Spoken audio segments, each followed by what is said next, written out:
That's what she said. That's what she said. We're sitting here today, just finished up a little chest workout, and you know, we basically middle of March, sitting about 10 weeks out to the New York Pro. This guy right here, who's former New York Pro champion, making his return to the stage coming this May. So, how you feeling, brother? Feel great, man. Well, my name is Sadik Hadzovic, in case you guys don't know. But feel good. We're about 10 weeks out from the New York Pro.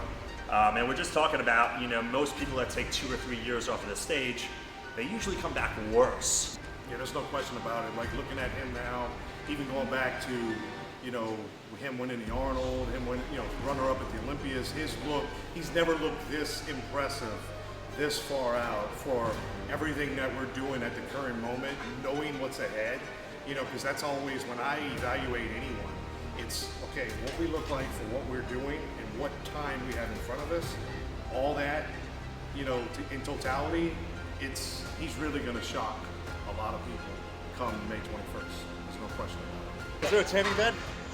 Tanning booth? I need a tan. Yeah, and I'll just take the next 10 weeks off. Although I didn't compete in 2 or 3 years, I still trained every day. Yes. I still kept up my nutrition, training like an animal, and you know, I've always worked with cash for as long as I can remember. So we don't do anything crazy. It's all nutrition, it's all training, and you know, we just put the pieces together. We work very well together. Exactly, because even throughout like the whole, you know, quarantine thing, going back 2 years ago, I mean, his guy was training, you know, in and out, weekend out, you know, so yeah, I'm very excited to see what we bring. And like you mentioned earlier, you think back in the sport and all divisions, most people who make comebacks are usually not as impressive as what they once were. So it's kind of a letdown. It's not what's going to happen here. So I know this is the first time you've heard this. My question is, why are you doing this? Oh golly, it's a stupid question. And no offense, No, the reason is to be Mr. Olympia. That's my why. I have unfinished business, you know, and I've been a runner-up twice, and I'm coming back to win. What it's been like getting back into the groove of getting back on stage, it was just a passion of mine that only grew. A lot of people don't realize we've done 20 pro shows. Like, we did 20 pro shows, and all high-level shows. There are no easy pro shows. So I was burnt out, it was feeling like a job, I was doing it because I was good at it, and sometimes when you do something for too long, it takes the passion away. And when you step away for a year, 2 years, or 3 years, you start to fall in love again, and the passion is restored. So I think that's what happened. It was 1 step backwards to make 2 steps forward. You know, that's a great point. One thing is back to the 20 pro shows, he's never been outside of the first call out. In 20 pro shows, which not too many people can actually say that on the pro level. You know, I mean, we're definitely looking forward to you know, what we're going to bring, and it's definitely going to be by far our best. And like you said, we have unfinished business. You know, we were right there knocking on the door, you know, several years back, and I mean, he was the guy.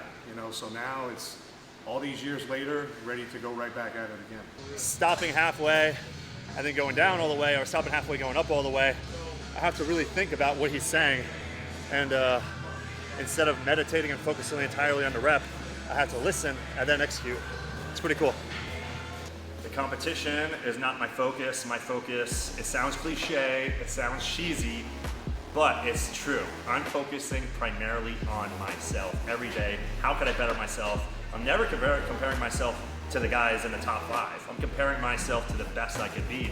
And the reason is, if you go on the internet, you might see somebody look tremendous, but they don't show up that way on stage. Or the opposite, someone could look bad on the internet and they show up amazing on stage. So I learned, I can't go through social media.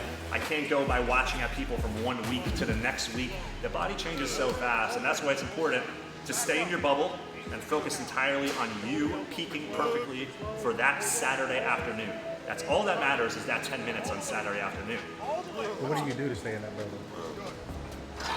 Well, what do I do to stay in the bubble is kind of funny, because only until recently, I've been actually muting everybody that I compete against on Instagram. So like sometimes I don't even see my friends that I compete against. I'm like, yo, their stories never come up, or their feed never comes up. And I'm like, oh, I have them muted from like 3 or 4 years ago, or 5 years ago. So I had to unmute everybody. So I literally go in blackout mode. It's not personal, you know, it's just I'm focusing entirely on myself. Every meal, every training session, this is all I do. I just eat, sleep, and train, literally. Wake up at 6 a.m. every day. We eat our first meal, we go to the gym. Usually when I'm driving to the gym, I usually break down in tears because I'm visualizing my victory, visualizing the feeling of being victorious, visualizing, you know, everything I worked for coming together after 10 years. After that, we're eating, resting, eating, resting, eating, resting, eating. You get the point. I'll never forget that sit down we had at that fucking restaurant. We like, it's like, I want to be the best. I'm like, well, I want to fucking be the best too. So I guess what?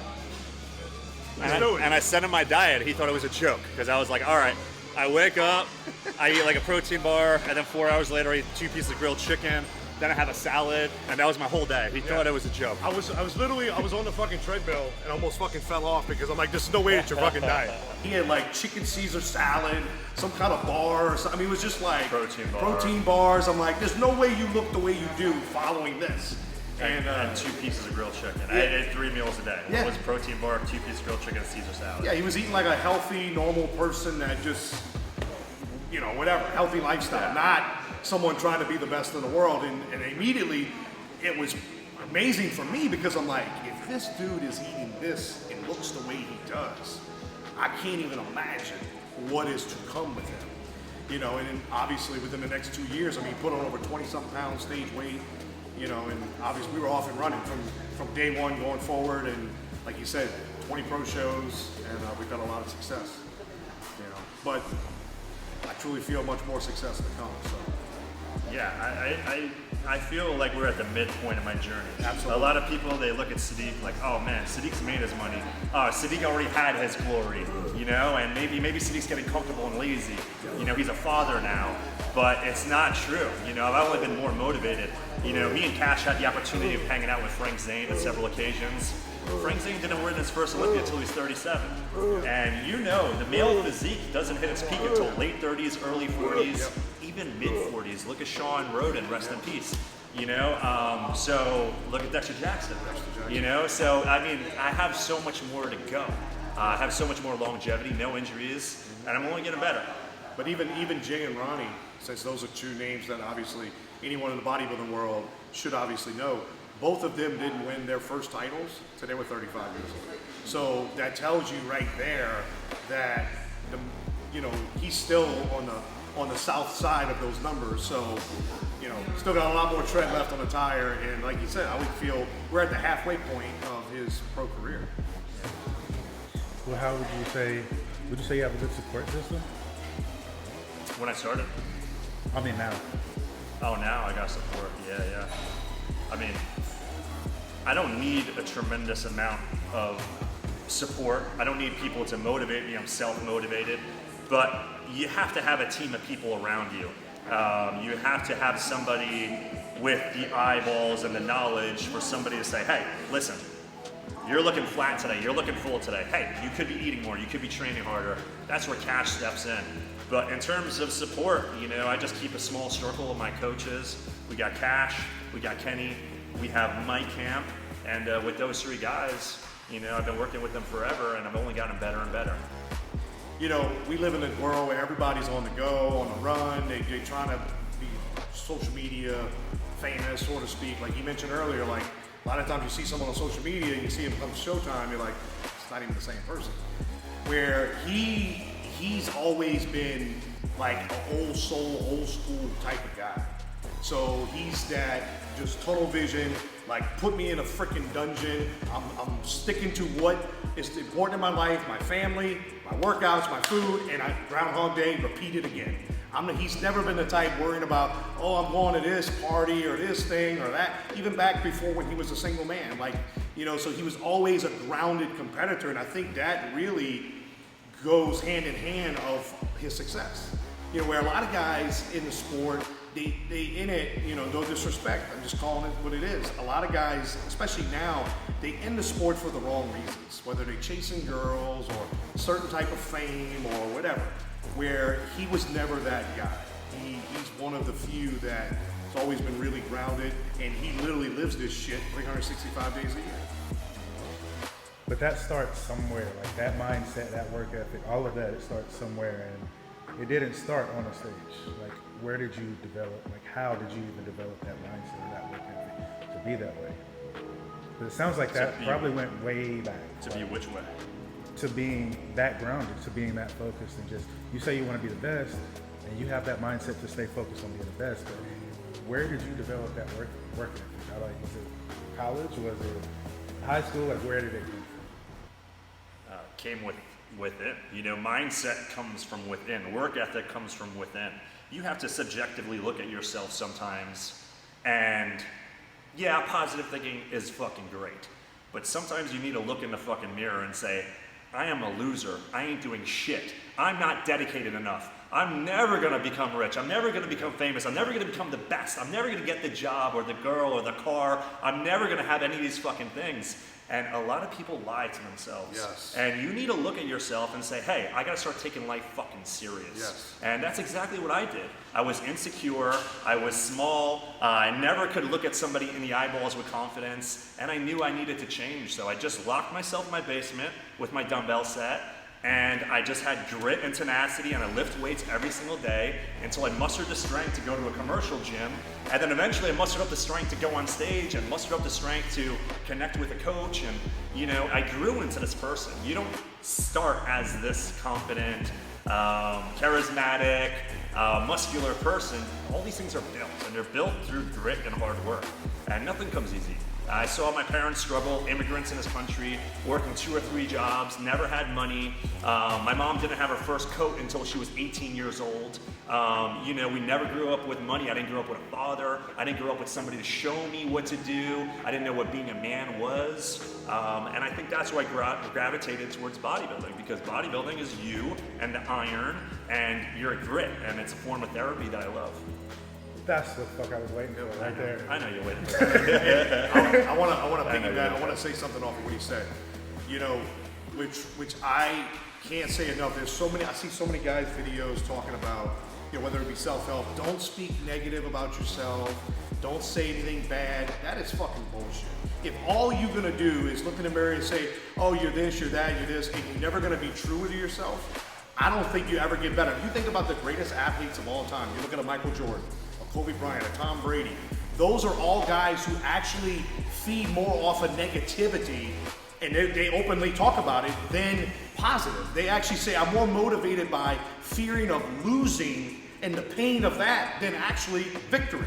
Like, they enjoy the victories, it's in a short spurt, but all the people who counted them out, all the people who say you can't fucking do it, you know, family members, coaches, anyone who doubted them, that is what they feed off of. So all these people that want to say you shouldn't use negativity for fuel, that is, to me, that's the biggest bullshit there is. Because I know myself, going back to my journey, back when I competed, I remember, because that was an era before social media, I was told, like, dude, bodybuilding, are you freaking nuts? Like, you're gonna be a loser on the street. You know, so, you know, anyone who comes across you and tells you that, you use that as fuel. And like he mentioned, it's a process. You don't just one day wake up and become a world champion competitor. It is literally a marathon of fucking marathons. Here's the pain of losing to me is two-sided. I'll give you the real answer. It's one thing to lose knowing you did everything you can do. I mean everything. You literally cross-checked, like, not to bring up painful memory, but when we took second for the second time at the Olympia in 2015, I was so emotionally exhausted, but in a fulfilling way, that I knew, and I remember telling his brother, me and his brother, we sat there a couple hours after the show, I sat there, and he looked at me, he's like, I said, dude, we put everything we had into this prep. So it was painful, but when you know you've done all you can do, it's a different kind of pain than when you lose and you reflect back, man, I cheated on my fucking diet. I didn't show up to the gym when I should have. I didn't take this supplement when I should have. You know, that is a pain you do not want to live with, because that is fucking regret. Okay, so to me, there's two different kind of pains. There's a pain of loss, knowing you did all you can do, but you came up a little short. And then there's the pain of the regret, which, like I said, that's something you don't want to have to deal with. losing is embarrassing. And for me, it's the worst thing in the world. Anytime I lost a show, I go to the supermarket and I don't make eye contact with people because I said, oh no, this store clerk is gonna know I got second. I can't look at her, I'm embarrassed. Oh no, this old lady over here, she knows I got second. I'm second place. And I feel if I'm second on stage, that I'm second in life. And it's because I pour everything into my preparations. I mean, people think I'm joking. I don't even pay my bills. Not because I don't have the money, it's because nothing matters except for my eating, training, and sleeping. I don't go to functions, I don't pay my bills, I don't keep in touch with friends, I don't, it's all or nothing. And I've always been this all or nothing kind of guy. So the feeling of losing is, there's no word that could describe it. It is hell. It is hell on earth, and I hate losing. Most people, when they lose, they say, oh, I lose because I didn't have the finances. I lost because I wasn't born in this privilege. Oh, I didn't get the job because of this, or because if I was a little taller, if I was a little smarter. They make excuses why they lost. You lost because you weren't the best. You want to be the best, you put in the fucking work. And you keep putting in the work until you are the best. Exactly. But damn, bro, you got good sperm, bro. There's 6 kids. Yo, shit. 6 kids. Yeah, I'll wrap it up, bro. Oh, I love that one. That was good. That's good. Snip. This is one on my Instagram. Dude, right snip. You can use anything I say, I promise. I love that. Good shit. I love that. So, Cash, I know you always have something else that you can say, so I'm going to let you speak if I have another question. Well, I just want to say that, kind of recapping, like, this is, everyone I get to work with it's a privilege. You know what I'm saying? Truly, I don't care if it's a local NPC competitor, because most of the pros that I've worked with, I mean, that's where you start. You start as an amateur. That's why I always laugh when I get people inquire and ask me, like, hey, do you only work with pros? I'm like, no, I mean, my pros had to start out somewhere, so, but, like we mentioned earlier, me and this guy, we have such a great relationship and really unfinished business, like you mentioned.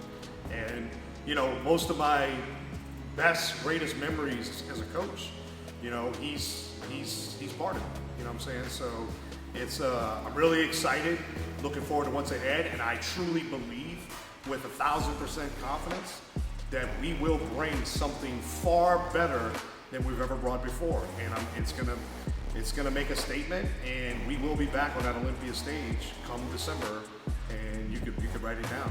I could assure you, and I'm really excited to be at it again, full fucking throttle, and that's what you're gonna see. If anyone out there wants to count me out, that's fine. But I'm not doing this for recognition. I'm not doing this for money. I'm not doing this for fame. Everything I'm doing is out of love this year. And that's what we're bringing to stage. Everything is fueled by passion, love for the sport, and finishing my business. Exactly. So I am going to ask you this question one more time, because you kind of answered it. Yeah. But why do you actually want to be the best? Why do I want to be the best? Yeah. The reason I want to be the best is because I was never the best at anything. I was never popular, never had a girlfriend, never had confidence, never had a father to show me how to do things. I didn't have anything. And for the first time in my life, God's given me the genetics and the structure, and He's instilled something in me where it's the gift, and I don't want to waste it. And, ever since my first NPC show, I did it kind of as a joke, and I had immediate success. And I knew that if I start applying myself, that I could be the best in the world at this. And the feeling I get from being the best in the world, the feeling I get, it's what makes life worth living. And this is what I love to do.